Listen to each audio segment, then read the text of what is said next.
How's everybody doing today? I'm doing good. I'm coming to you today from my sunroom. This is my new sitting room.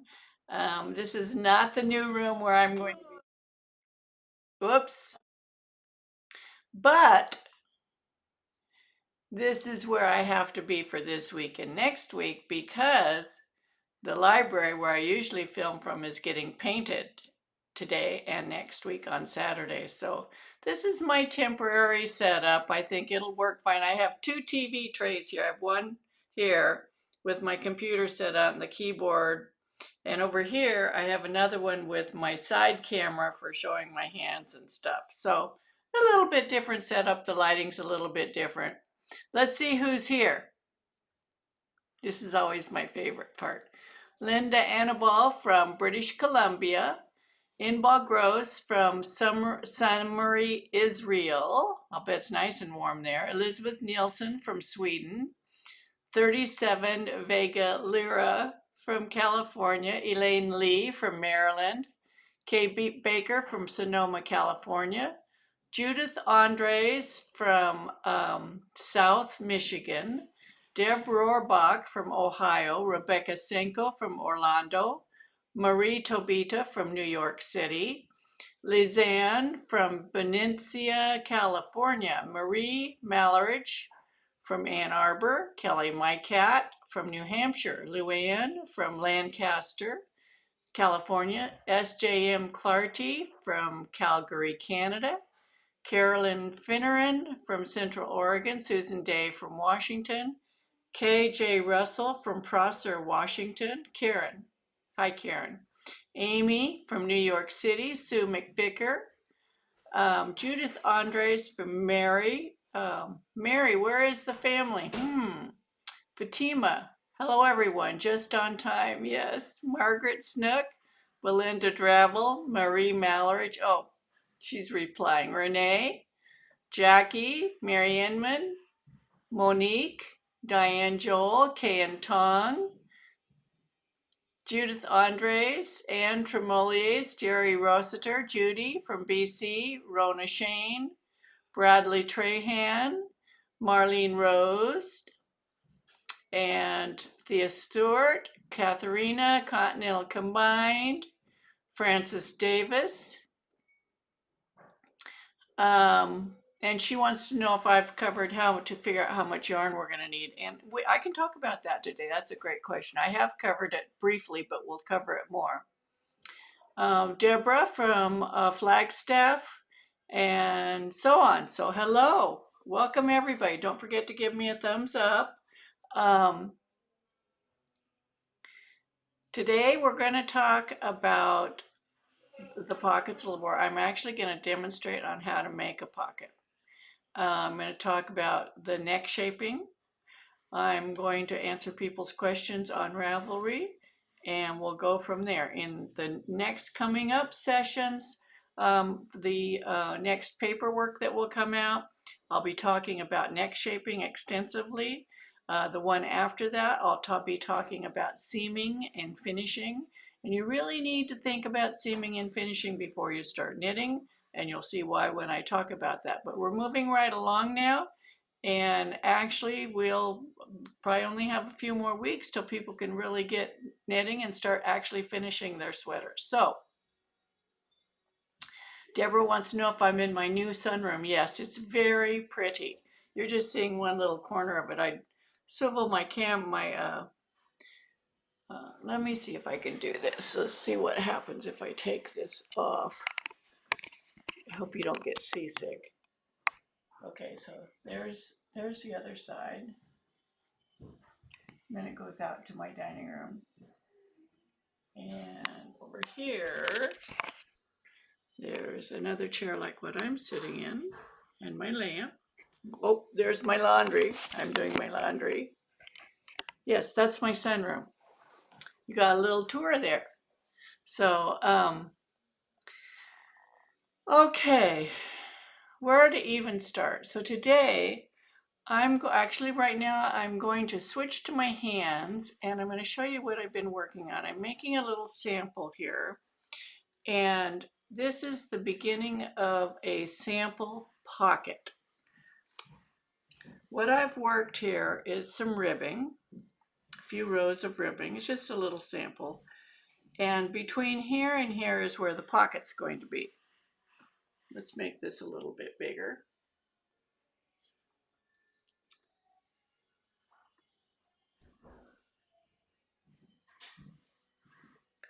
Okay, so I have 5 stitches on each edge, and I think there's 7 stitches in the middle where I'm going to pick up a fabric from behind. So for example, I have one that's worked a little bit further. This is the ribbing, and then I picked up fabric behind and I combined the fabric. Here's the fabric I picked up from behind, and I'm going to show you how to do this right now. So I picked up the fabric behind, I knitted the lining of the pocket, and after I knitted the lining, I came back, I knit the front and combined it with knit 2 togethers here and here. Now I'm getting to the point where I'm going to finish the pocket front. I did a little bit of ribbing, and I'm going to bind it off, which I'm going to show you all of this. But first I want to show you how to pick the stitches up from behind, how to pick this lining up. You can see it's totally invisible. You cannot see, and I even, I did it in that green yarn. You cannot see where I picked up the stitches. So I'm going to show you how to do that right now. So I've got my stitches here, and what I want to do is I want to pick up new stitches from behind. So I'm going to slide this over to the cable. It's much easier to do this when it's not on the knitting needle. And I'm going to get my green yarn. I'm working on a really small little desk area here temporarily. Okay, here's my green yarn. And between this stitch marker and this stitch marker, I'm going to pick up new stitches from these purl bumps. Here's the purl bump behind the stitch.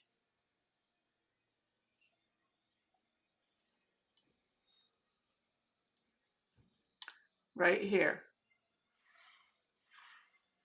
I'm going to pick up a new stitch from there, there, there, and in reality what these are lifted increases. I call them sequential lifted increases, because if you were looking at this from the front and you lifted up that leg of the below this stitch, that's attached to the purl bump at the back side.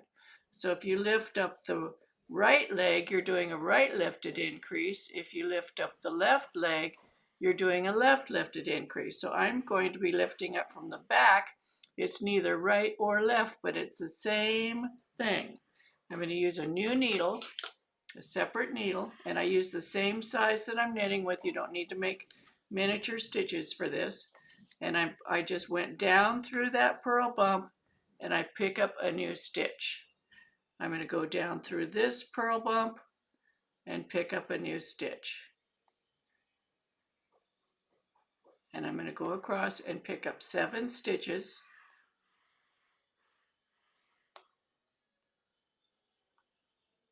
So you're picking up a fabric from behind. I have videos on all of this, separate videos. But I thought you'd like to see how it comes together.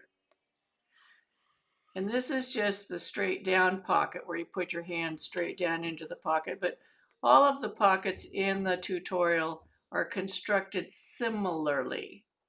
So now I've picked up fabric from behind.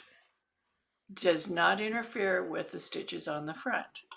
Now I'm going to work a few rows of the pocket lining.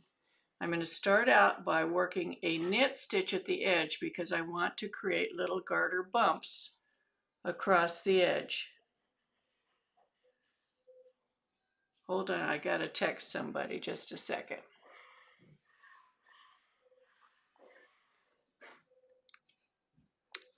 I know I forgot to send out the email this week with the link in it. I'm sorry. So people are having a hard time finding the live stream today. I put it on Facebook.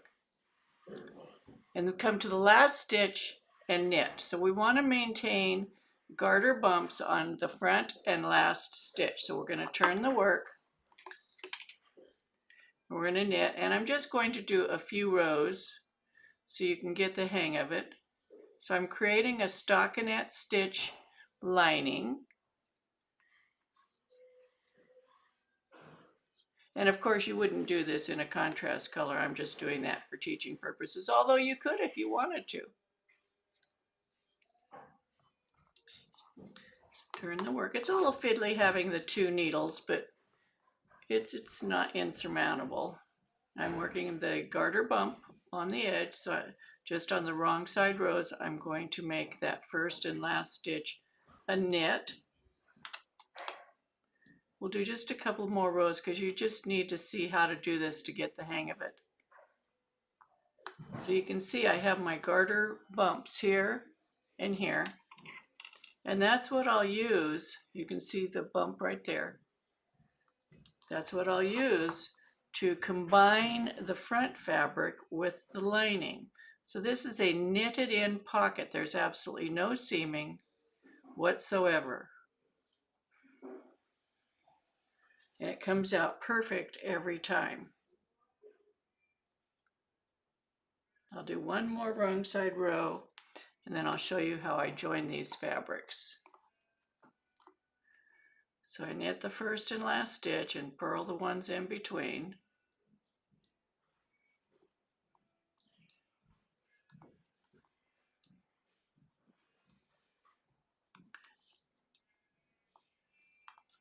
Okay, so now we have a little bit of lining here. With these garter bumps, we have, this is where we picked up here. On this side we have 1, 2 garter bumps, and on this side we have one, well, there's going to be a third one here. Let's move the yarn to the back. There's 3 garter bumps, 1, 2, 3, and there's 3 garter bumps here. So now what we're going to do is use those garter bumps. We're going to start right out here, back to the fabric that we're using for the front of the garment. We're going to use this yarn, and I'm going to work in a stockinette stitch to the marker.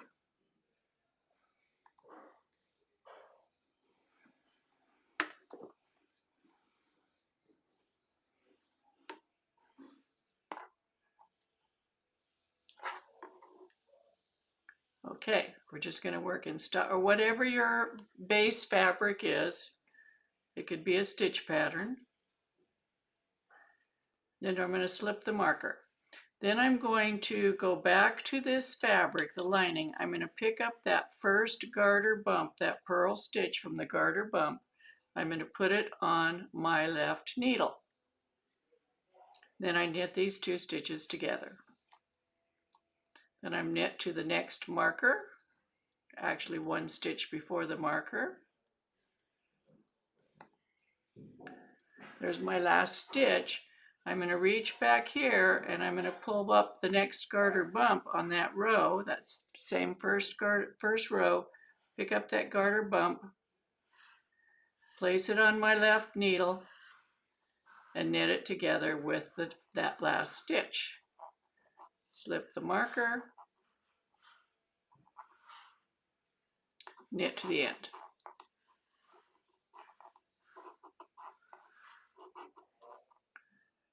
Then I'm going to work a wrong side row.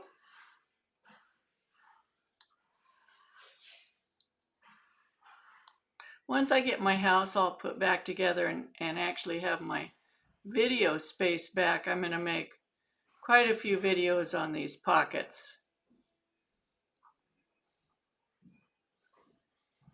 Marker.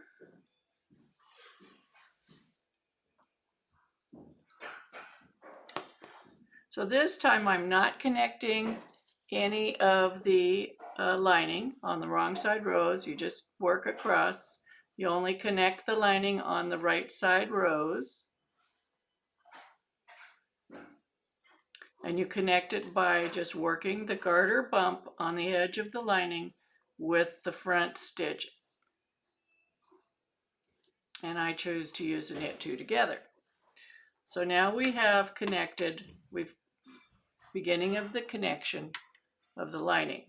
So after you do quite a few rows, this is what it looks like. I've connected these garter bumps along here and over here. And here's where they've connected on the front of the fabric, right here and right here. So we have a little pocket. Isn't that cool? So now I'm at the point where I'm going to bind off the top of the pocket and come back and join the lining to the front of the fabric. So this is what you would do when you're finishing the pocket. You would continue joining the lining what I just showed you a few minutes ago. You would continue doing that until you've worked all the rows of your pocket lining with the front of the fabric. This is the finishing row. So what I'm going to do here is work in my pattern, which for me is stockinette, to the marker.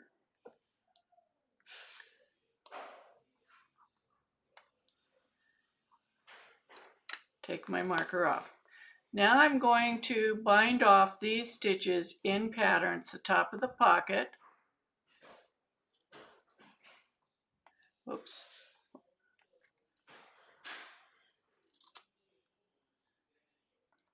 And for a pocket top, you want to bind off fairly firmly. You don't want the top of the pocket stretching out. I'm binding off in pattern.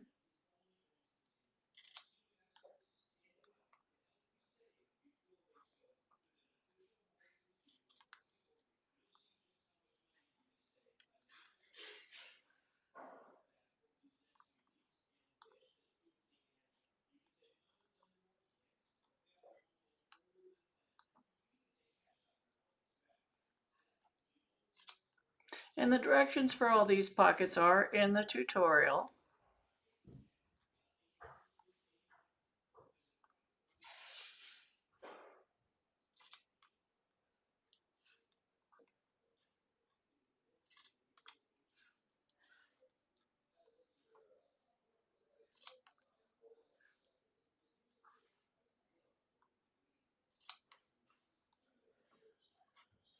I should have made a smaller pocket, huh? Okay, we're getting to the edge.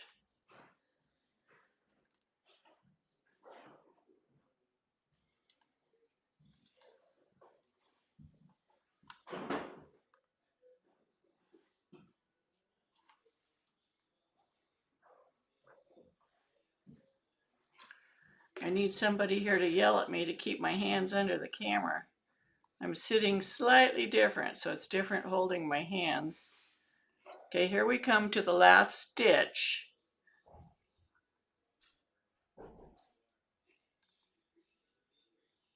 And now I have that last stitch. What I'm going to do is take that marker off. I'm going to work it together as an SSP with this stitch so it doesn't interfere of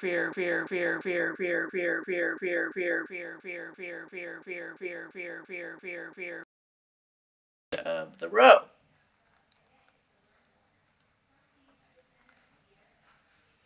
Whoops. I hope, there we go. So I worked to the end of the row. So now we see we have the front of that pocket has been bound off. So what do we do next? What we're going to do next is pull the lining needle up into position.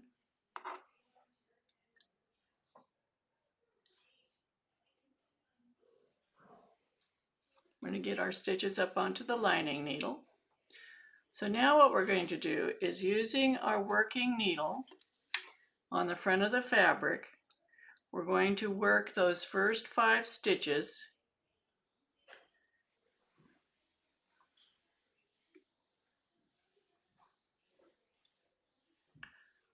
in stockinette, or whatever your stitch pattern is.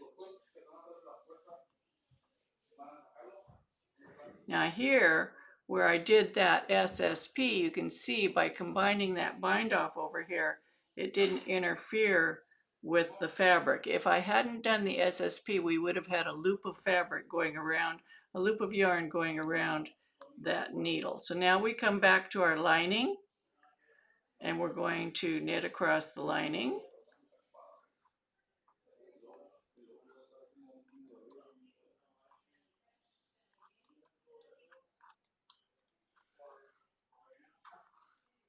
This actually would be very cute to do the lining of a pocket in a different color.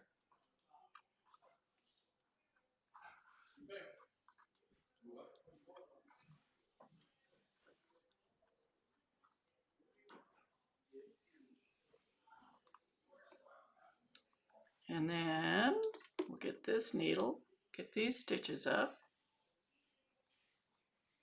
and work across this needle. And then I'm going to work one row back, and then we're going to take a look at it. So is my computer still frozen, or is it going okay?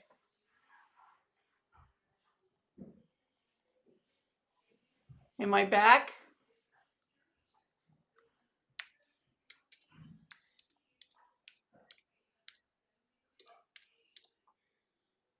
Okay. I'll show you the SSP separately. But do you see where I bound off that last stitch? If I didn't use an SSP, this stitch right here would have a bar going around it, across it. Isn't that cute? Isn't that the coolest thing? Cute little pocket. So I'm going to work back just in my stockinette stitch, or whatever your stitch pattern is. You know, this pocket can be put in a fabric without interrupting the stitch fabric.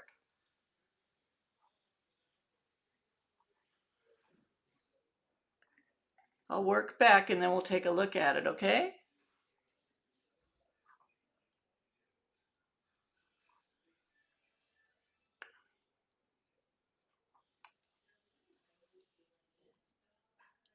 And then I'll show you the SSP.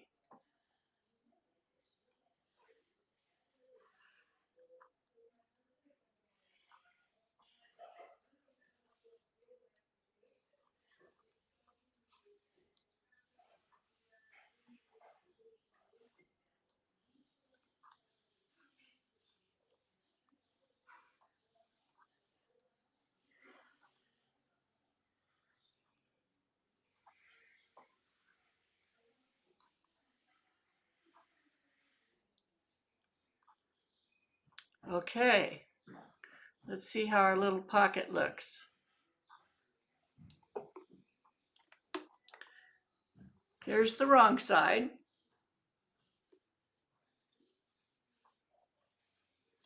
Here's the right side. Isn't that cute? Don't you just love it?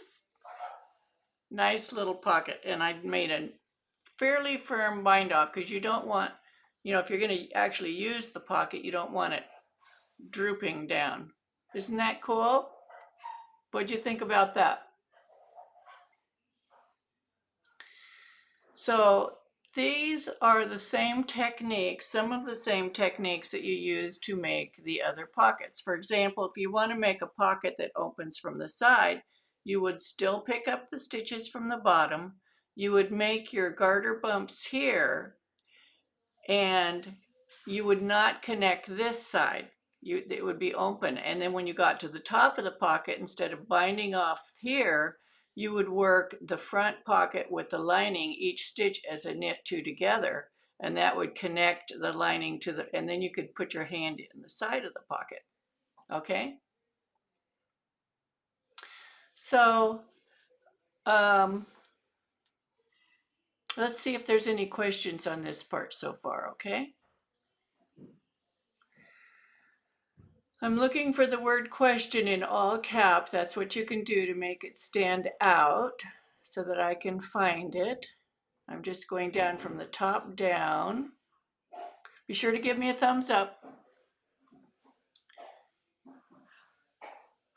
This was definitely worth a thumbs up, maybe even 2 thumbs up. Let's see.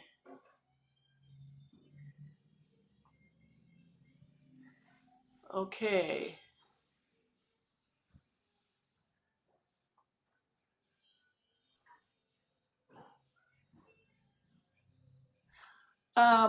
Mountain Mom says, shall we cast on similar samplers to work along with me? You could if you wanted to, if you want to rewatch this and do that. I can also, when I make I'm going to make little videos on each one of these pockets, but it might be a week or so before I can get to that. I don't have my filming equipment is all packed with all the furniture in the living room. I can't really get to it right now. Let's see.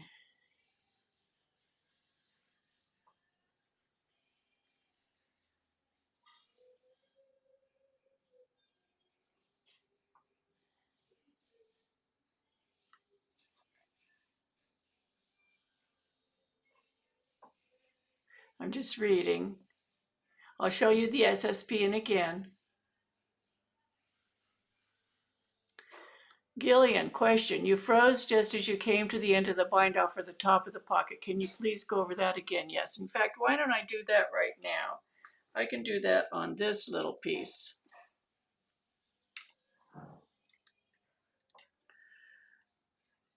So let's say we were binding off here. And you can use this for any situation where you're binding off in a fabric, like along a front of a neck edge, you know, how you bind off the neck stitches and you come to the end of the bind off. So you're going to be binding off some stitches. I don't need to do very many. We'll do one more until we come to the marker, and then I'll remove the marker. Okay, so when you're binding off, the last bind off stitch right here, you get this line going across here where the stitch that you bound off is coming over this stitch. And if you were going to continue this fabric up, if this is part of a stitch that was going to continue the fabric up, at the base of this stitch, you have that line of the previous stitch. You have, let me focus it.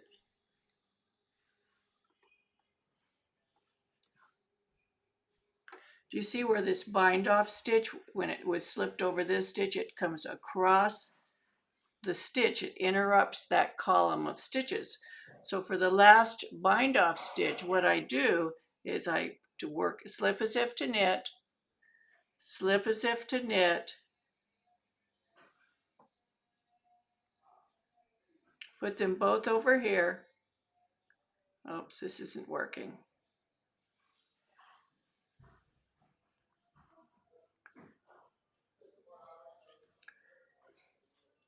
I want this stitch to be behind this stitch. In this situation, I would do a knit two together. In the previous situation, it was an SSP. Now you see how that stitch comes up. Oh, that's right, because I was binding off on the wrong side. So let's go across here and we'll bind off on the wrong side. I was trying to figure out why it was an SSP.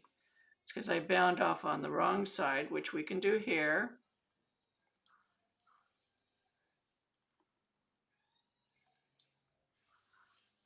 So in this case, I hit it on this side by doing a knit two together. You see that? So we have the bind off stitches come over, and I don't have that slip stitch going over the front of this stitch. So we'll do the same thing on the wrong side. We're going to bind off a few stitches.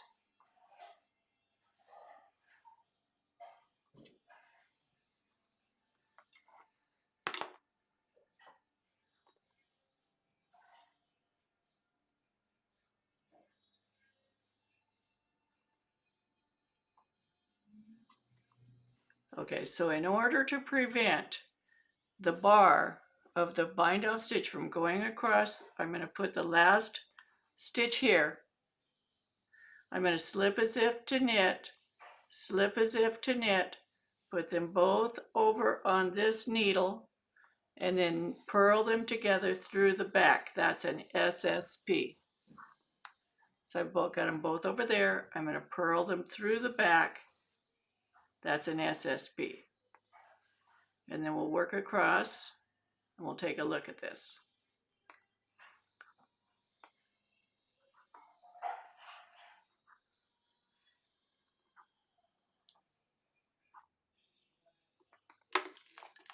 So on this edge, we have the bind off stitches going on the right side, and when we got to the last bind off stitch, we worked it together with the next stitch as a knit two together. So you don't have the necklace going around the front of that stitch. Same thing over here. These were bound off on the wrong side, and that last one I worked together with this stitch as an SSP, so it doesn't interfere with that column of stitches. It works smoothly up. So you could do it from either side. This is good to know, like at the bottom of binding off your the bottom of the armscye. This is good to know for binding off the front of a neck, any of those things, okay? So let's see if we have more questions.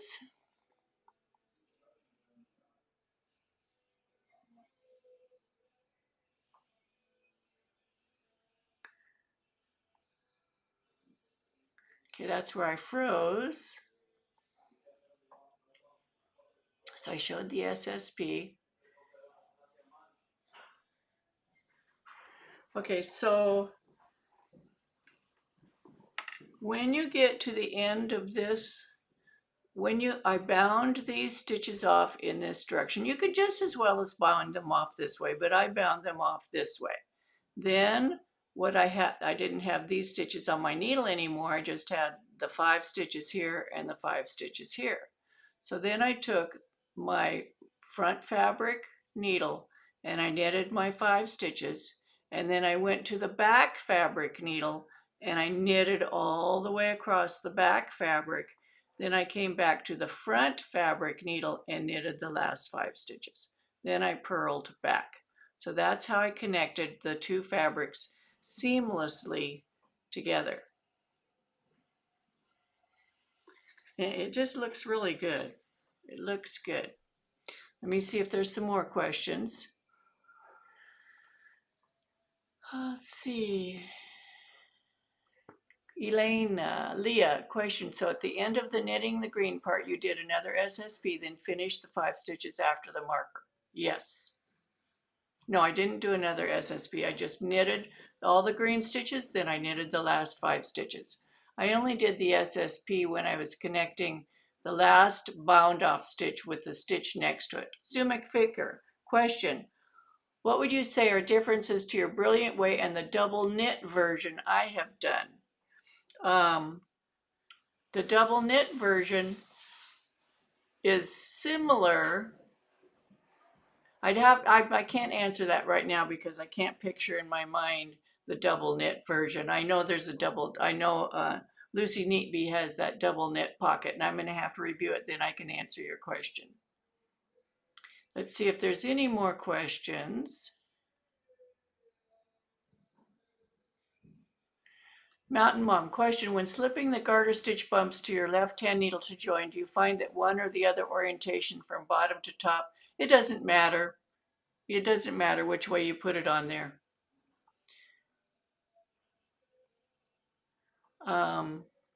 SJM Clarkey, question. For a side pocket, how do you suggest finishing the edge?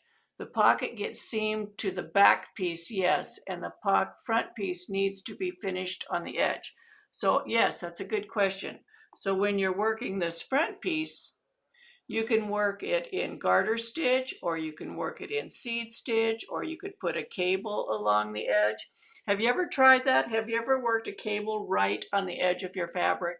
It makes the most awesome looking edge. I wish I had one to show you here right now, but when you work a cable, let me work one. I'll work a few stitches. A cable makes a really cool edge stitch. So let's just work. If you want to bear with me for a few minutes, I'll make a cable on this edge and you can see what it looks like. I just have a few stitches, so it won't take very long. So let's say we've got 1, 2, 3, 4, and we'll do purl 2, knit 2. This looks so cool. It's probably something you've never thought of doing.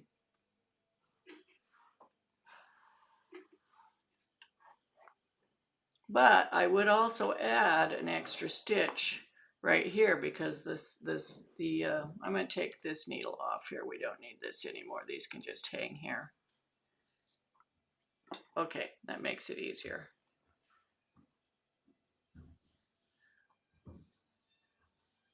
I'm going to cut this yarn off here.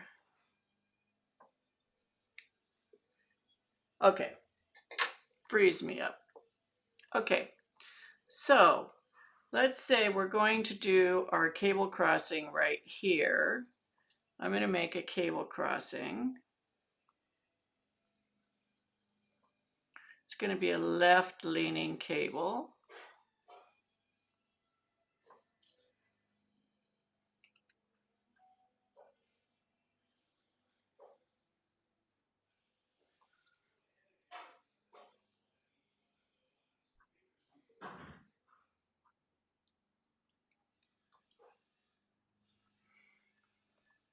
And we'll make the cable crossing every 6 rows.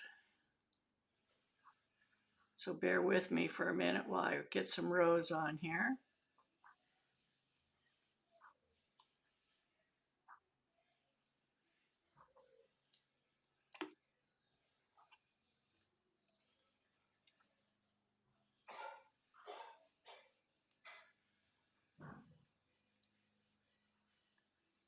You're going to be surprised what this looks like. It's so cool. So you wouldn't have to worry about a row gauge difference, you know, like you would with garter stitch or seed stitch.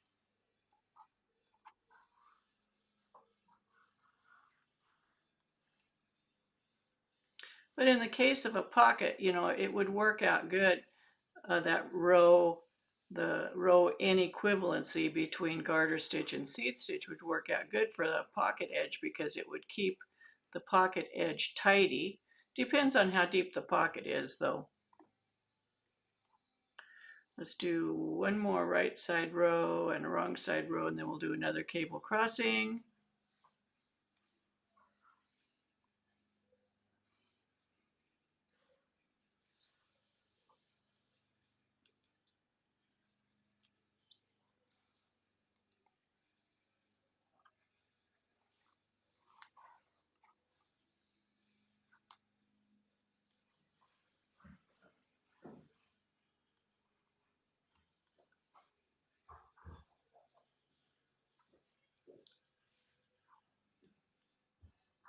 And I'm not doing anything special on these edge stitches. This is going to be the pocket opening edge.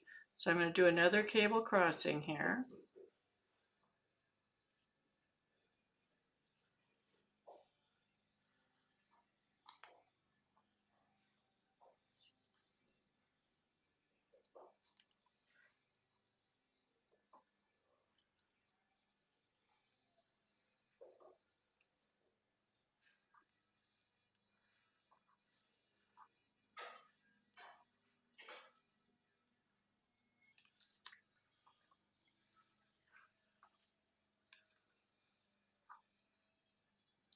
I'm not slipping the edge stitches or anything, just knitting, working all the stitches. I'll do 2 more rows, then we'll be able to see how this is going to look.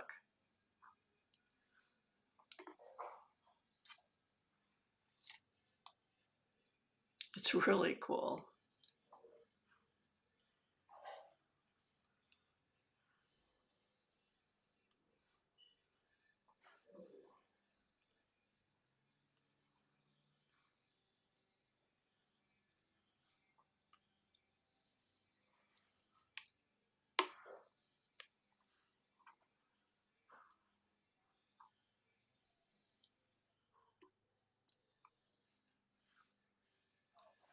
Okay.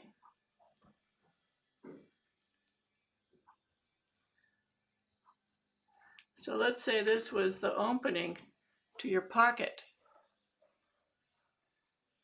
Do you see how it rolls over? It gives you a rolled edge. It looks like the cable's just twisting up the edge of the pocket. Very, very cool.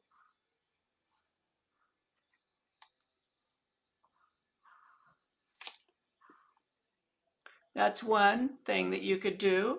Another is you could do a seed stitch or a garter stitch edging, or any, you could do whatever you want to do. Try it on a swatch. Okay, Barbara Rosie, question. So the ribbing is required to have the bumps to join the lining fabric.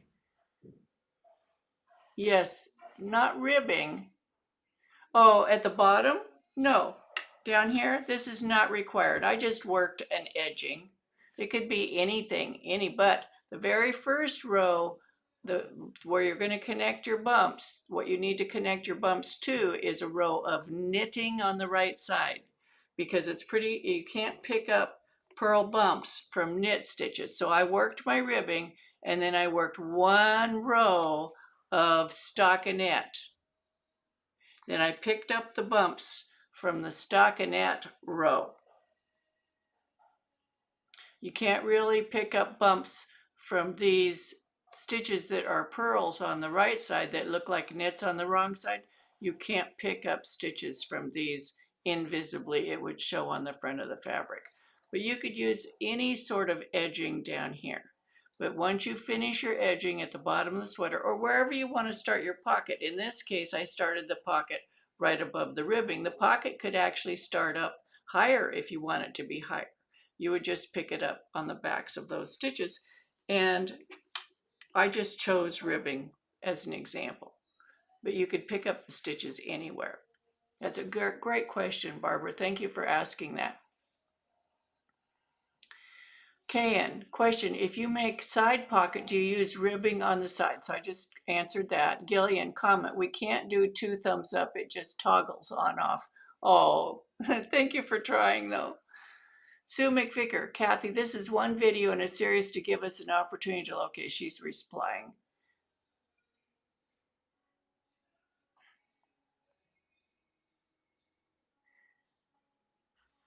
Okay.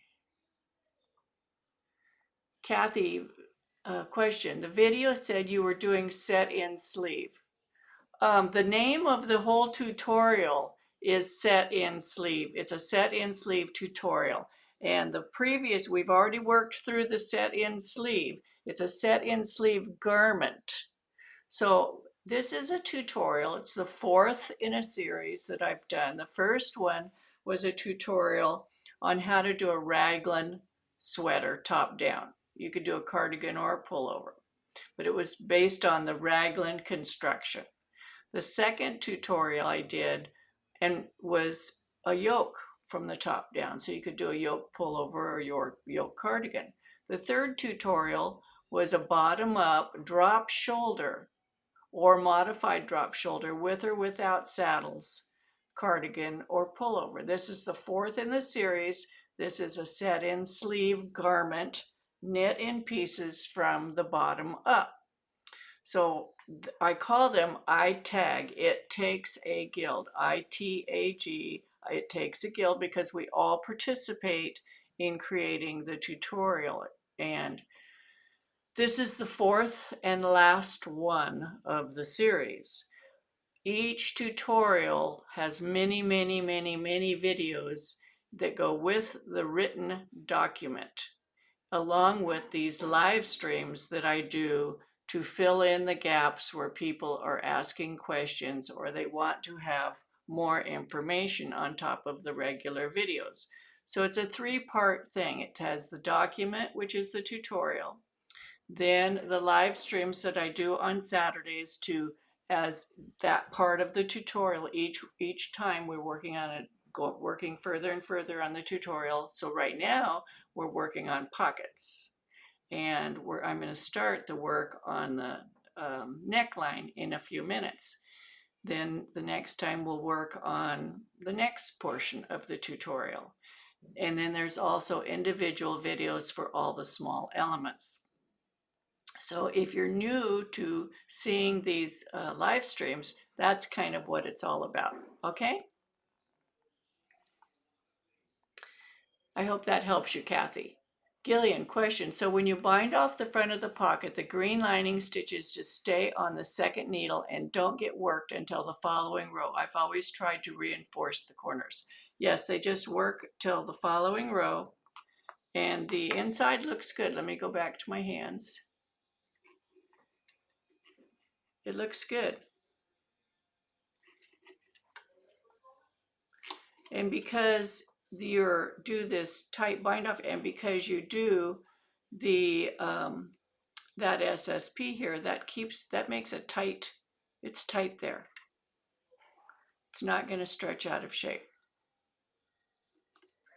Okay, Sue McVicker, I love it, Suzanne, and a chance to tuck away a social happy yarn inside just for yourself. Yes, isn't that just so cute? I love it. Jerry Rossiter, question, would you want a wrapped stitch at the left side of the pocket top? No, and in fact, I'm just thinking about this. I think what I would do here, and it's something that I do on my other pockets, is here where I'm starting the bind off and going this way. I think what I would do here is in this stitch, right before I start the bind off, I would work a knit front and back. And then the back would be the first bind off. So what it would do, it would make a really tight connection here.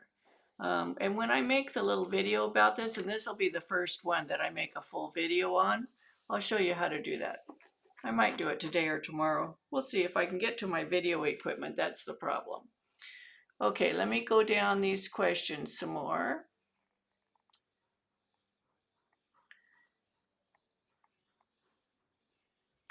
Diane, how would you finish a side pocket when it is knit into a seam? That's a good question. So let me go get Jacki's sweater because that's what we're doing.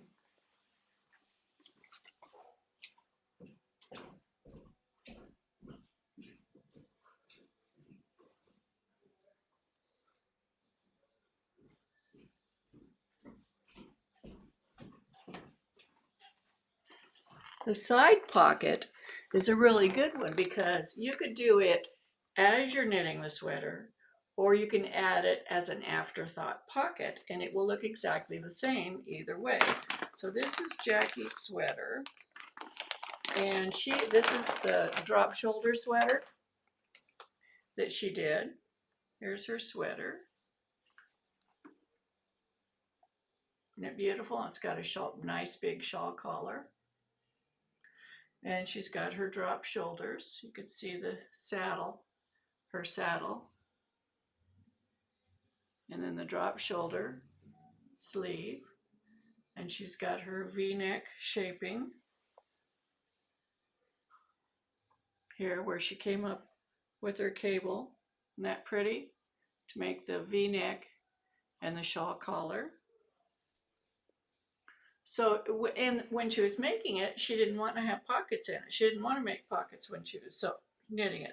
But after the fact, she decided, she thought she'd really like to have pockets. So here is the left front seam, her seam. Isn't that nice? Lovely, lovely, lovely knitting. See how everything matches up. And we're going to do that on this sweater too. There's a close-up of her seam. You can't even see it in the ribbing. Isn't that beautiful? On the other side, we started an afterthought pocket, and it's just about finished. And I'm going to actually use her sweater to make a video on how to do this. So what we did is she had to open the seam. She had to open this seam right here. From here to here, you can see the yarn. She opened her seam. And then on the inside, she picked up stitches right above the ribbing and she created a lining. She did hers in reverse stockinette. There's her lining. and she connected it on both edges. I'm trying to get this so you can see it. She connected it on both edges, you can see.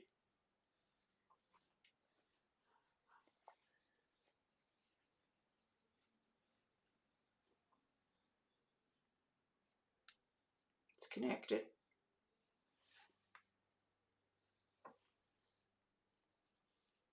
Does not show on the front of the work at all.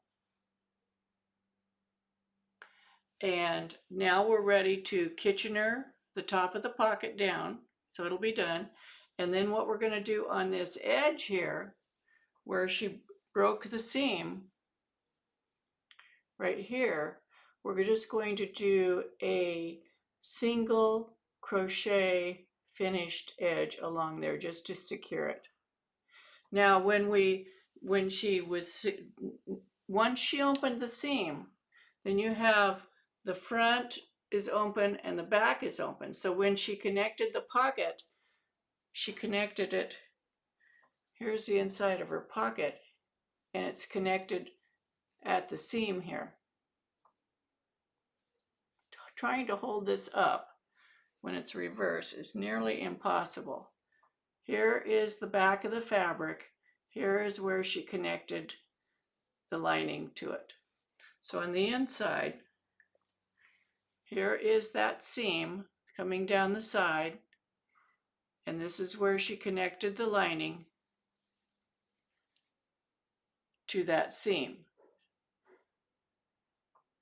Does that make sense? Do you have it? So that's, I'm on her other pocket, I'm using actually her sweater to make the video on how to do that afterthought pocket, but you would do the same thing in creating a pocket beforehand as you go.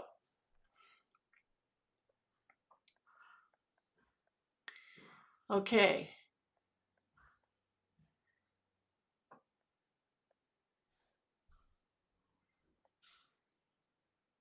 Okay, everybody's replying to Kathy. Kathy, welcome to our live stream. And don't feel that you're lost. All you have to do is you need to get the tutorial, and then all the links are in the tutorial for all the live streams up to this point, plus all the other videos. Okay, so yeah, the cable edge is cool, isn't it? I love that. So let's talk a little bit about the neck edge. Rona Shane, question, you had added a stitch before the beginning of the cable. Yes, you need to add a stitch so that it allows a stitch to fold under, because you can see that cable is going to fold under on the edge. And if you don't add a stitch, you lose a stitch, and then the pocket will look like it pulls in. Okay, so in order to allow it to fold back, because it will fold back, you add a stitch. So I would do like a knit front and back at the very bottom, or a make one, or a lifted increase, whatever you want to do.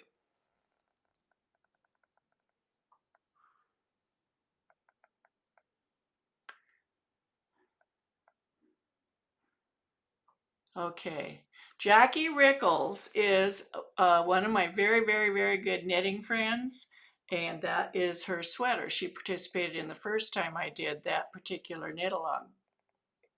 And she assists me in all of my classes that I teach online. Did you know I teach on classes online? I teach classes online, Zoom. I call them boot camp. And I have a lot of students, and I have actually 2 sets of students going right now, one on Thursday and one on Tuesday every week. And we do live Zoom teaching with homework and everything.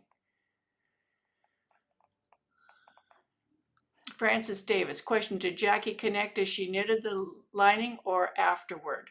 She connected and then knitted the lining. And as she knitted the lining, she connected it. And I'll show you how to do it when I do the video.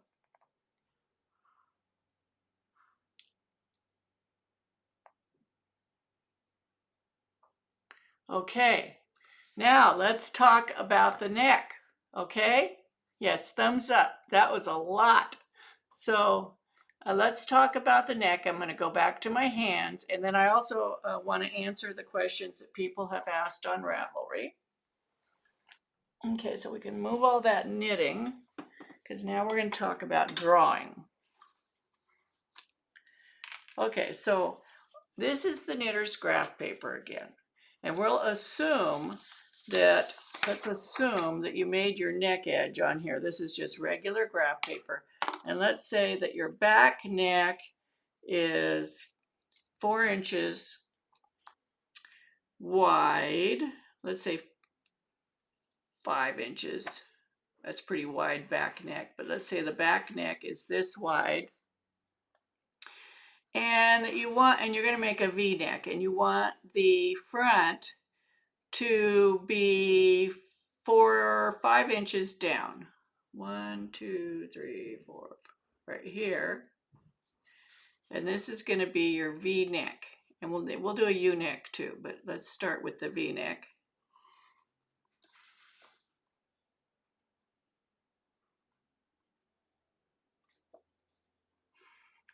Okay, there's your shape. Now, that's the opening that's going to be there after you knit your sweater. So we know we're going to put an edging on this, right? So we need to allow for the edging. So we say the edging is going to be 1 inch wide of ribbing. So we're going to put a ribbing on here.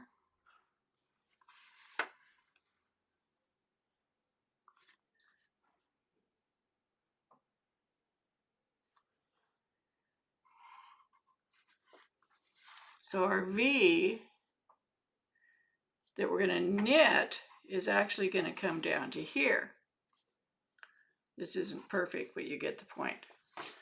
So we aren't, oh, I see I got it wider here and narrower there, but where we're going to knit is here. This, it will be added after the fact when we add the ribbing onto the neckline. So the body of our garment will be this part out here. So then we're going to transfer this to knitter's graph paper. So this is, the top is 1, 2, 3, 4, 5, 6, 7. 1, 2, 3, 4, 5, 6, 7 inches wide. So on our knitter's graph paper, we're going to say that we're going to put this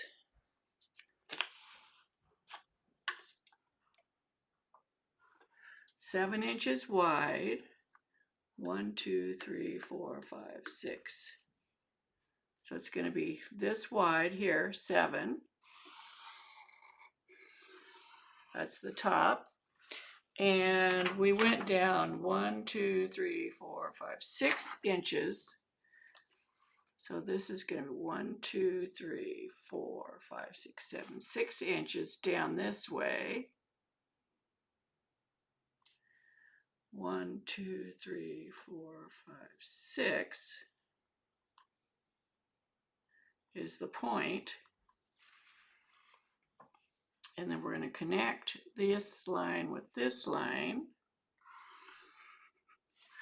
And this one with this one.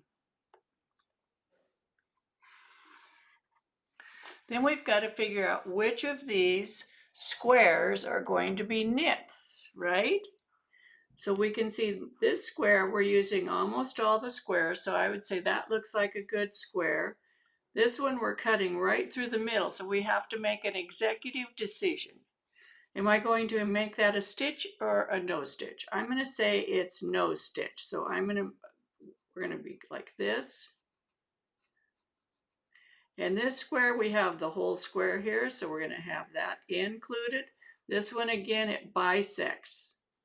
So I'm going to go over here, here, and it looks like this is what we're going to do pretty much all the way up. This will work pretty good. We're going to have to go up an extra one.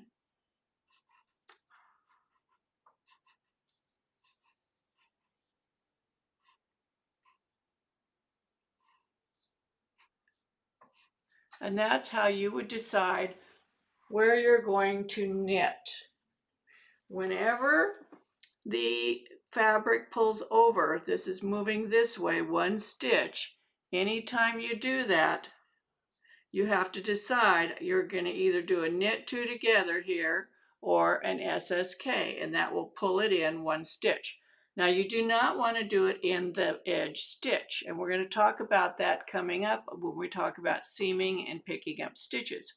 You always want to maintain a selvage stitch along the edge that is not going to have an increase or a decrease in it.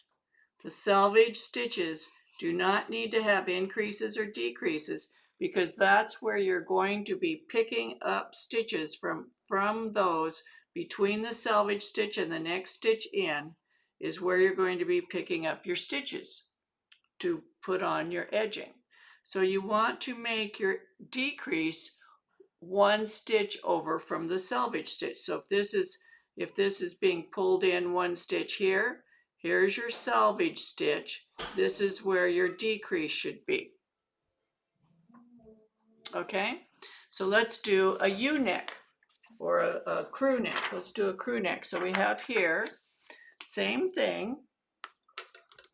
Let's say the back is 5 inches. So we're going to do 1, 2, 3, 4, 5. And we want the front of our crew to be down at 4 inches, and it's up to you to choose 1, 2, 3, 4. So then you just draw, I just freehand it. You can just draw your crew neck in like that. But again, there's going to be an edging, right? So we want to give space for the edging.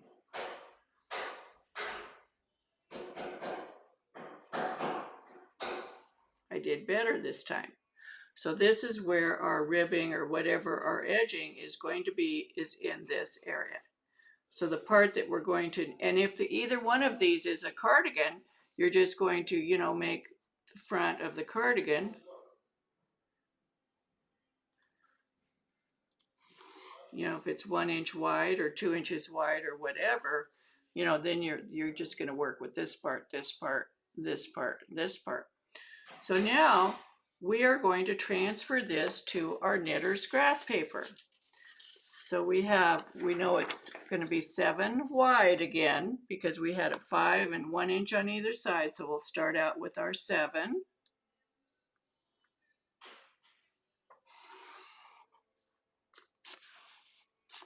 That's the back. And then the front, we wanted it to come down 4, but it's going to come down 5 because we have to have our edging. 1, 2, 3, 4, 5. And then we're going to freehand a curve.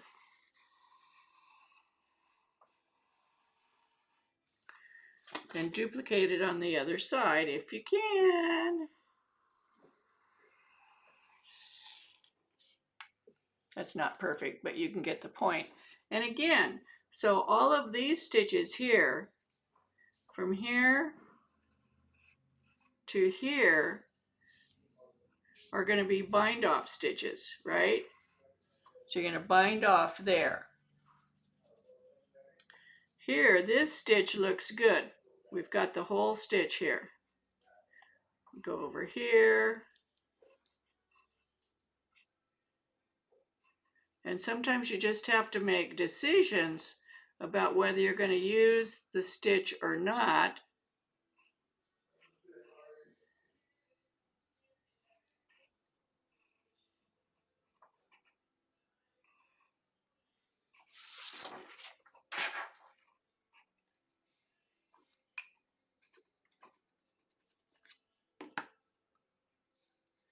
And so that would be the neck edge for that U shape. And again, all of these stitches that are next to the edge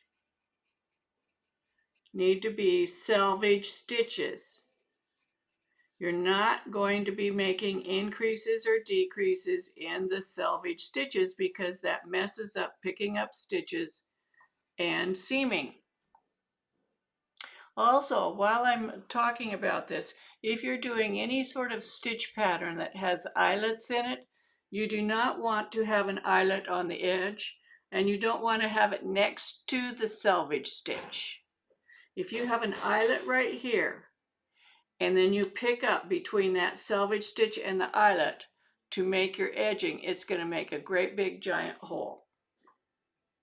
So in this case, you don't want to have an eyelet within 2 stitches of any edge. Even here, with this bind off here, you do not want to have eyelets right below the bind off, because when you go to pick up stitches for that neck edging, it's going to make a giant hole where that eyelet is. Okay, and I'll talk a little bit more about that when we're talking about picking up stitches. So let's say you have a lace pattern. You have a lace pattern that I'm going to make it just an all over lace pattern that is like this.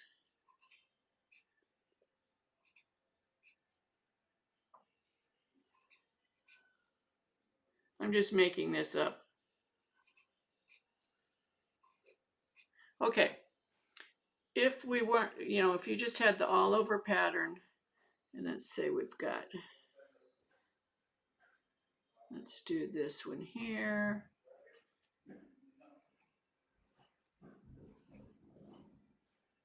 I'm just making it up. So when you get close to the edge, we're going to already need there every time you have in lace, every time you have an eyelet, you need to have an associated decrease. Otherwise the fabric will grow larger or smaller. But if you're trying to make a flat fabric, straight up, for every increase there has to be a decrease, and for every decrease there has to be an increase. So for every eyelet you need to have an associated decrease. This is the associated decrease with this eyelet. But we can also see at the same time that we need to put a decrease there for the neck shaping. So you can't do both. So anytime you get rid of a decrease or an eyelet that are linked together, you have to get rid of both of them.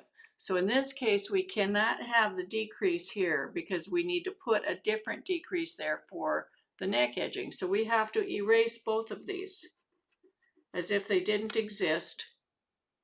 Then you put your decrease in for the neck edge. Over here, it looks like there's an eyelet, right? Going to be an eyelet here.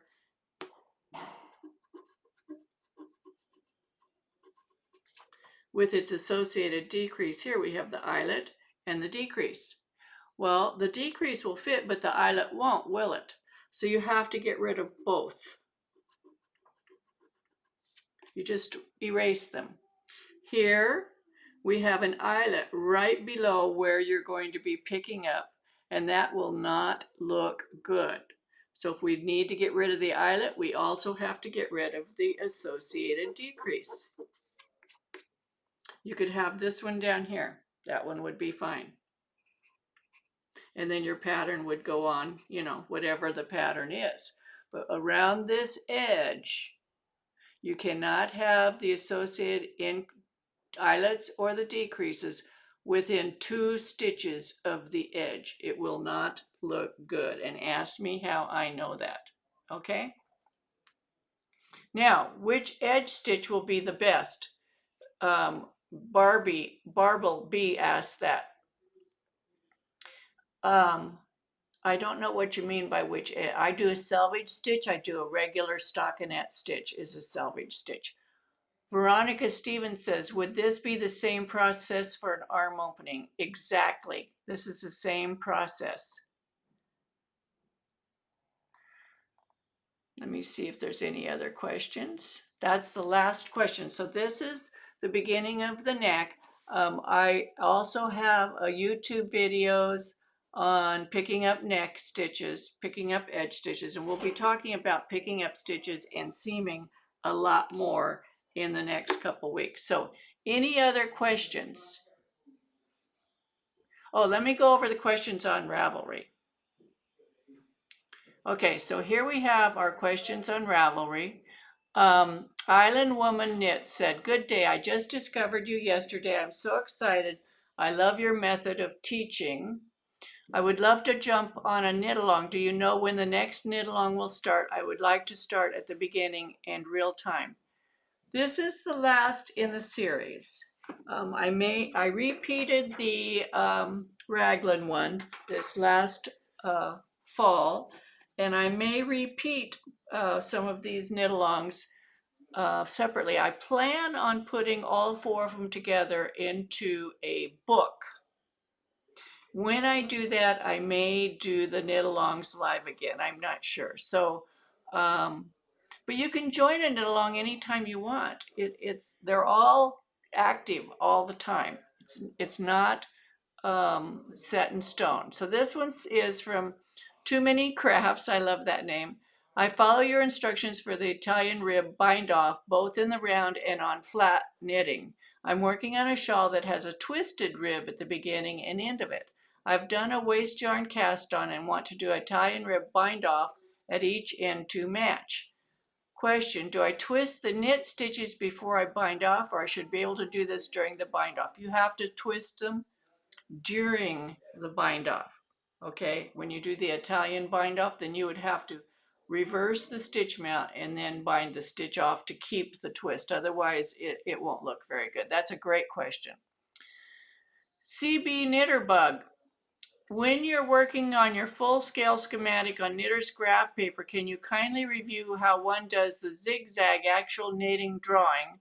You showed this in the April 24th live stream time, 46:32, using the red zigzag lines over your pencil drawing from the neck to the arms. I think I went over that again today already, so I hope that answers your question. And I did a V-neck, so you should be able to see how to do that. This is in Ballygross. I don't know if we're there yet, but I'm planning to have my waistband in a diagonal shape because straight lines always look bad with my relative large bust. I love this design. So I've read her question already. I agree. In this section down here, I hope she's on here or watches this later. This section right here, I would work it across, and then I would start doing the short rows up to the point here. Then I would work this with a mitered corner here and come down. So I would pick up the stitches, work up, make a mitered corner, work down, and go back and forth. Then when you get to this section, again, this will be short rows up to 3A, and then short rows 3B, and then join across. And then when you get to the bottom of the V, you're going to work this section up to here and this up to here. This is gorgeous. I think this will be absolutely stunning. I'm very excited to see this. This is Kathy RV. Question, I want to ensure the back neck line comes up just above the prominent neck bone to keep my neck warm. How do I plan that into my design and project? That's a good reason to do the sloper first and try it on and see how your back neck fits. Okay? And also, because we're knitting these from bottom up, you can kind of put it up to your body and see how it's going as you're getting towards that top and see whether you need to add any fabric. I suspect you're not going to need to add any fabric. Question number 2, I'm frustrated by my swatch. The ball band suggested tension, 22 stitches and 30 rows. My swatch is 20 stitches and 36 rows. My stitches are too loose, but my rows are too tight. What am I doing wrong? I'm a continental knitter using mostly the Norwegian style a la Arne and Carlos. I think that you need to remeasure your swatch because 20 stitches and 36 rows actually sounds like garter stitch. Now, if you're knitting every single row, you would get garter stitch, and that would give you 20 stitches and 36 rows. So you need to look at your swatch again and see what kind of fabric you have, and then remeasure your stitches and your rows. Now, if you like your fabric with 20 stitches, if that's a good fabric for you, you don't have to match the tension on the ball band. If you like your fabric, then your tension is good for you. This is Wire Knitter. Suzanne, I have read through the tutorial and having difficulty seeing what you're describing. Is there a video of you actually knitting these various pockets from the bottom up? I did the ITAG drop down raglan and am having difficulty reversing the process. Yes, I'm going to be making videos that go over that. The last question. DM Calpin, can you please provide more details on how to create the actual pattern we use to knit our sweater? For example, how do we calculate how many stitches to cast on, and how do we know how many knit before we bind off or decrease? Also, how do we know when to zigzag on the knitter's graph paper? How close to your pencil outline should we get when drawing the zigzag lines? I have learned a lot during the knit along, but now that we are close to actually knitting, I'm a little unsure about the pattern details. Thank you. That's also a really good question. I want to go back to the paper and show you some things. This is the knitter's graph paper. And I'm just going to make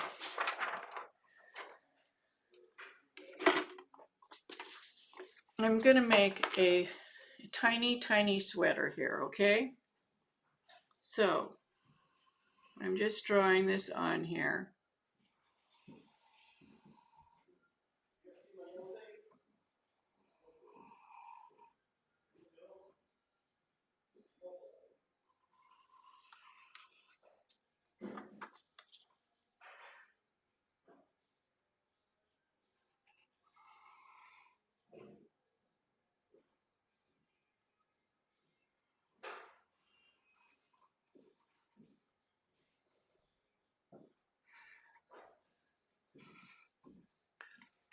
Okay, that's a mock-up. We can see that there's 5, 10, 15, 20, 25, 30 stitches. We can see that the neck is 1, 2, 3, 4, 5, 6 stitches wide. The shoulder is 1, 2, 3, 4, 5, 6, 7. The armhole is 14 rows. From here to here is 5, 7, 28 rows. Okay. Now, what do you think we need to add to this? We need to add a selvage stitch, right? So you need a selvage stitch here. You need a selvage stitch here. And then you're going to need a selvage stitch all around here. You're going to need a selvage stitch all around here. And here. Excuse me, I need a drink of water. Now we have our answer. We need to cast on 32 stitches because we need 30 stitches for the front and 1 selvage stitch for each side. Now, if you were putting shaping in here, like let's say you're putting some waist shaping in here, you know, then you account for that. To tell you the truth, it is incredibly easy and logical to knit from a schematic versus knitting from line by line directions. We are all so used to knitting from line by line directions that we assume that you have to do that. And when you're knitting from line by line directions, you have no idea what you're creating. You're just following along, blindly following along, reading the line by line directions, hoping that it turns out to what you want it to be. When you knit from a drawing, a schematic, your garment turns out exactly like your schematic. I don't even translate it to line by line directions. I never write out the directions. I draw my schematic and I figure out how many stitches I need to cast on, and then I start knitting to my schematic. That's all I need to carry in my knitting bag is my schematic. Let me show you some more things about this.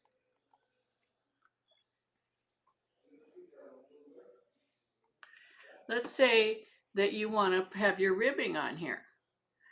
So you're going to have knit 2 and then purl 2. You can put your ribbing right on here. Now I'm not saying using knitter's graph paper for full-size schematics, although I have seen people do that. but you do need it for the shaping areas.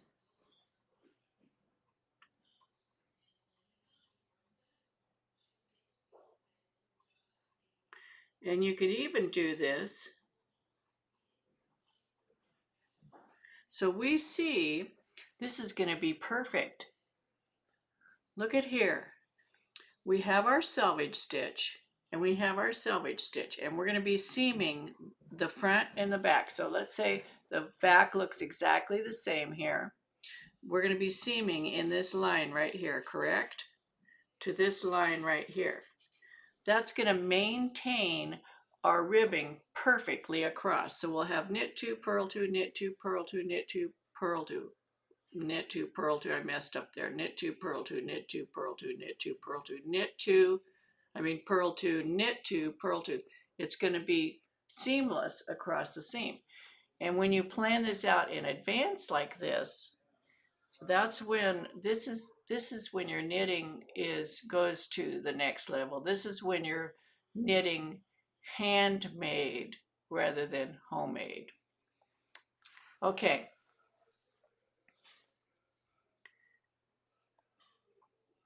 Any other questions? Kathy needs to watch my videos. You need to join my group on Ravelry and Facebook and just jump on in, because we're all really, really friendly and we will help you. We're a friendly group of people. We want people to be happy and successful. Okay, I'm going to call it a day. I'll probably be in this sunroom again next weekend, so bear with me. I do like the lighting in here, better for my hands actually. But I don't have my desk here or any of my supplies. I don't have my library. I can't just reach over and grab something like I can in the other room. So, okay, so I'm going to let you go. It'll be the same time, same place next time. Oh, Bradley has a question. For lace, if you delete an eyelet decrease pair, do you then need to add decreases for neck, armhole? Yes, then you put your decreases in for the neck. You have to delete the lace part first. Then you put in the correct decreases for your armhole shaping. Okay? So it's good to see you again today. I wish I could see you like on Zoom, but I know you're all there. And yeah, everybody thumbs up, share my videos, get your friends to subscribe, all that kind of stuff. And we'll see you next time, okay? Bye-bye.